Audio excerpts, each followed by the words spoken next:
Vamos a pasar al capítulo 8, el de ventilación e infiltraciones en viviendas, y tenemos el lujo de que nos lo imparta Samuel Domínguez.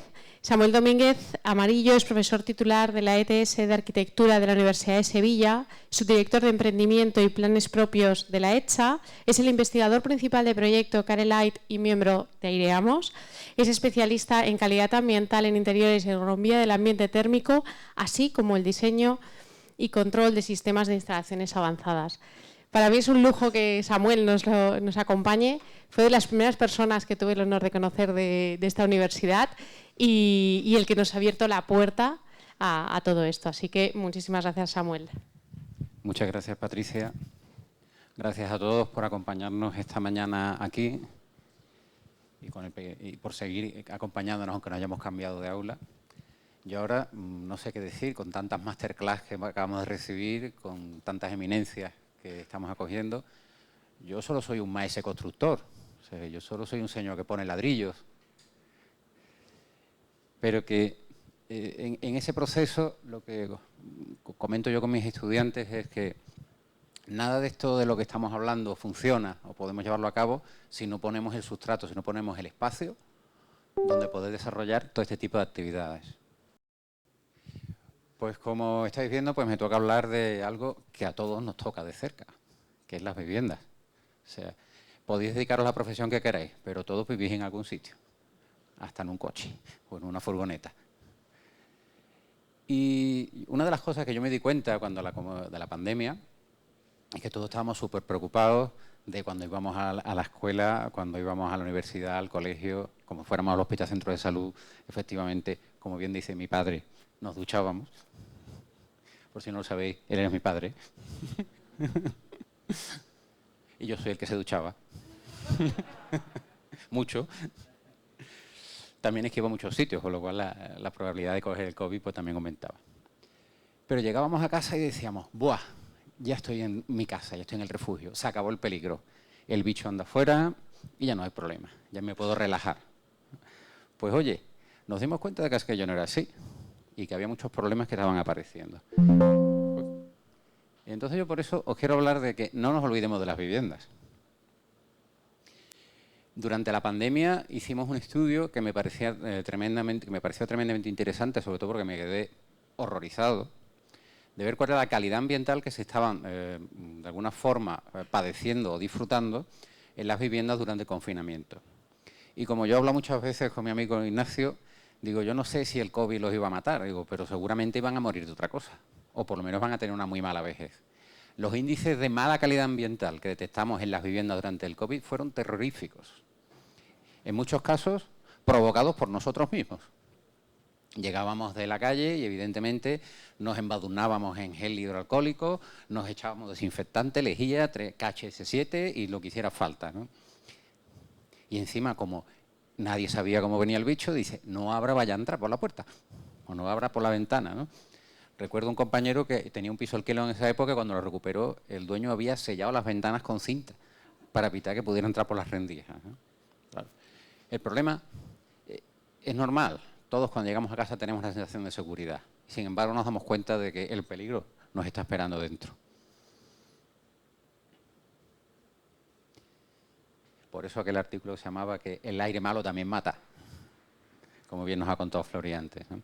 No os voy a hablar de la cantidad de contaminantes interiores que tenemos, pero sobre todo os voy a llamar la atención de uno que os llamará la atención, ¿no? Que son los ambientadores. O sea, nos preocupa que dice, uy, la casa huele mal. Dice, y en vez de ventilar, lo que hago es cierro y pongo un ambientador. No os podéis imaginar la cantidad de volátiles y de partículas que desprenden, que a su vez nos provocan reacciones de sensibilización, etcétera, etcétera, todo lo que hemos venido hablando. Pero es que además se han documentado casos de contaminación intraviviendas a través de las propias redes de los edificios. Famoso el caso en Hong Kong, ya en el año 2003 con el SARS-1, de un bloque entero de viviendas que todo el SARS se transmitió pues a través del sistema de saneamiento, a través de la falta de ventilaciones primarias y secundarias, hizo que aquello fuera un elemento de conexión que contaminó a los vecinos. Se han documentado casos también de contagios del COVID a través de las viviendas. ¿Por qué? Porque las viviendas no son puramente estancas, están llenas de huecos, están llenas de espacios y por allí se mueve el aire. Entonces, no podemos bajar la guardia cuando estamos en las viviendas. No os preocupéis que no os voy a dar una clase de física de cómo funciona el movimiento del aire, pero sí tengo que contaros una cosa. El aire no se mueve solo. Es decir, si yo estoy en mi casa y quiero cambiar el aire, alguien lo tendrá que mover, como está haciendo Elena con su abanico, mecánicamente, o mediante distintos procesos. Los dos procesos básicos con los que trabajamos en ventilación en edificación son la ventilación eólica, movida por las diferencias de presión del viento, o la diferencia de temperatura, que va a provocar un movimiento del aire más denso se quedará abajo y el aire más ligero, más caliente se moverá arriba. Pero para ello tienen que ocurrir varias cosas. Para que haya tiro térmico tiene que haber diferencia de temperatura. Y ahora pensad vosotros, en Sevilla, un día con 40 grados en la calle y dentro de la casa estoy a 27, 30 grados, ¿ese aire caliente va a querer salirse? No, si está más caliente fuera. Y si no hace aire, por mucho que yo abra la ventana, ¿se va a mover? Pues tampoco. Si a eso le sumamos que para que haya ese movimiento necesito diferencia de presiones, es decir, necesito dos huecos, pues ocurren las cosas que nos están pasando, que mucha de la edificación que estamos construyendo a día de hoy no tiene capacidad de ventilación per se. Ni abriendo las ventanas se va a mover el aire. Que esto no es nuevo, que hay un señor que cuando volvió de las campañas con Julio César y se retiró de la vida militar y se volvió a la vida civil, se puso a escribir arquitectura. ¿Sabéis quién es? Se llamaba Vitruvio. Y en el siglo I a.C. ya nos hablaba de cómo teníamos que orientar las viviendas para garantizar la salubridad. Y decía, orientarla hacia los aires beneficiosos y no hacia los aires putrefactos que vienen de las lagunas y de los vertederos para evitar que las miasmas nos entren en casa.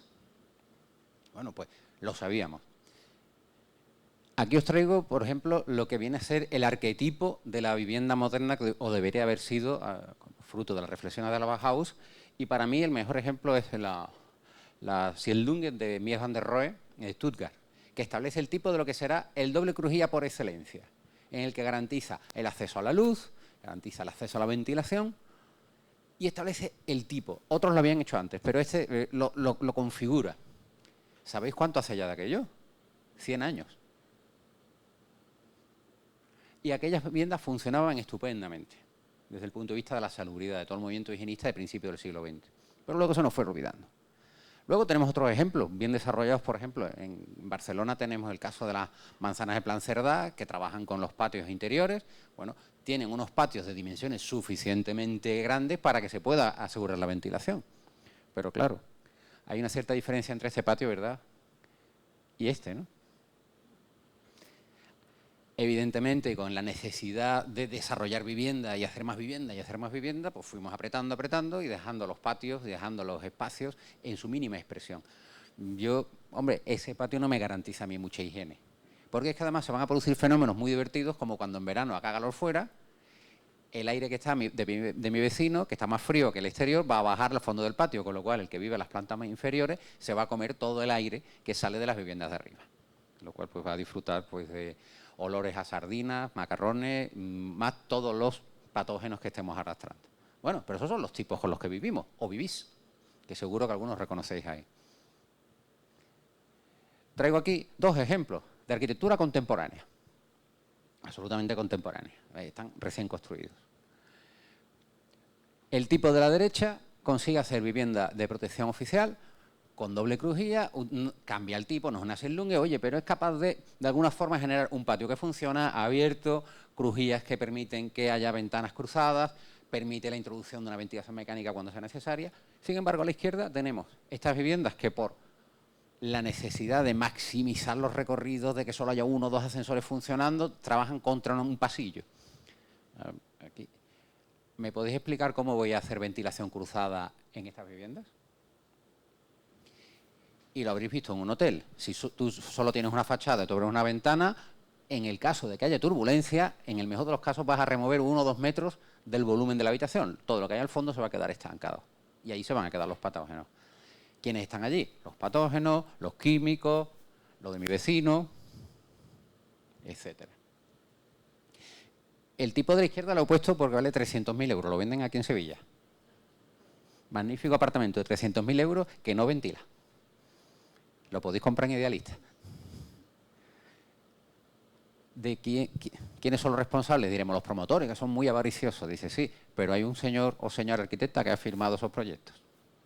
Que lo lleve en su conciencia. Todo esto está muy bien.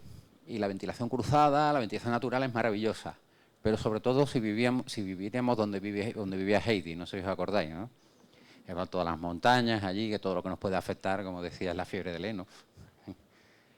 Pero nuestras ciudades no se caracterizan por tener últimamente el mejor de los ambientes, ¿verdad? O incluso aunque lo tuviéramos, debido a la prominencia de las alergias y la hiperreactividad que tenemos, en determinados periodos no va a ser lo más adecuado abrir las ventanas de par en par. Por eso aparecen los sistemas de ventilación mecánica. Y luego, me voy a adelantar y ahora vuelvo aquí, porque creo que tengo aquí una imagen. Bueno, perdón. Por otro problema. ¿Sabéis aquel dicho que dice que cuando la pobreza entra por la ventana, el amor sale por la ventana? Perdón, pues la pobreza entra por la puerta, el amor sale por la ventana. Pues aquí se aplica exactamente igual.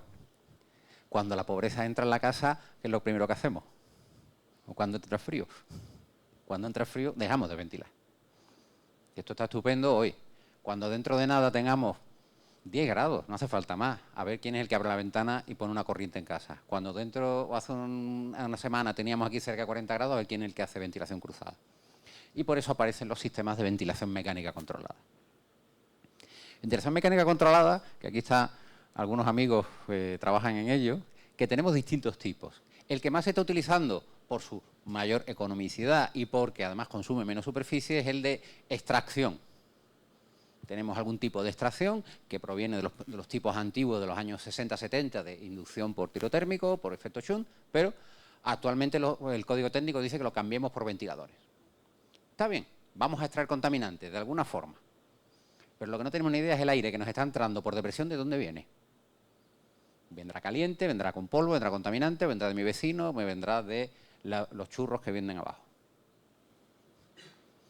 Porque con la depresión yo no garantizo el origen del aire. ¿Cuál sería el sistema ideal? Y ayer lo hablábamos con Flori. Un sistema de ventilación balanceada en el que yo introduzca aire de forma mecánica, extraiga de forma mecánica y además ese aire lo controle, lo filtre, retenga los contaminantes exteriores y además, si es posible, y yo lo recomiendo, que haga recuperación de calor. De manera que ese aire frío o caliente del exterior quede compensado y no se convierta en una molestia. Porque si yo algo tengo claro y aprendido es que cuando el aire es molesto no ventilamos. Y ya puedes hacer un tratado de contaminación de química que cuando hace frío uno no ventila. ¿De acuerdo? La norma nos marca unos objetivos de ventilación, para mí tremendamente escasos, tremendamente limitados, pero bueno, el que estableció esta norma lo conozco y es amigo. Dice, por lo menos algo, ¿no? Habrá que empezar por algo. Establece en torno a 5 o 6 litros, 7, 10 en el mejor de los casos. Realmente necesitaríamos volúmenes de aire mucho mayores. Pero bueno, algo es algo. En otros países europeos unos tienen más, otros tienen menos. La ventaja es que en algunos países serios miden. ¿Por qué quiero decir esto? Porque muchas de estas tasas vienen en el papel, pero luego en la realidad no existen. Porque resulta que hay propiedades públicas y privadas que no le dan al botón de la máquina.